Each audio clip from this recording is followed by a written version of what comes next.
Welcome to another short English expressions video. In this series, we focus on simple phrases that people use every day.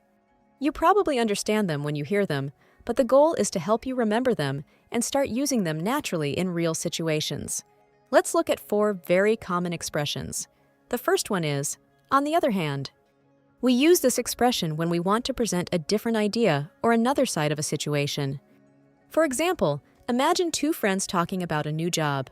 One says the job is interesting. On the other hand, the salary is not very good. Or imagine someone choosing between 2 apartments. One apartment is cheap. On the other hand, it is very far from work. The second expression is, by the way.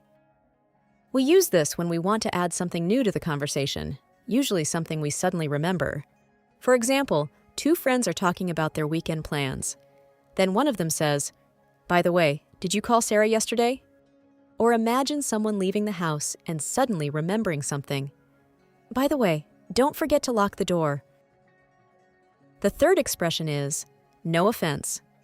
We say this when we want to say something honest that might sound a little critical, but we don't want to hurt the other person. For example, a friend tastes your cooking and says, no offense, but I think it needs a little more salt. Or during a discussion, someone says, no offense, but I think there might be a better solution. The last expression is, no hard feelings. We use this after a disagreement or a competition to show that we are not angry and everything is still friendly. For example, 2 coworkers apply for the same promotion. One gets the job and the other says, no hard feelings.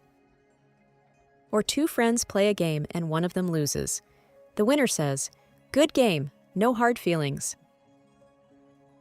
These are small expressions, but they are very common in everyday English. Try to remember them and use them the next time the situation appears.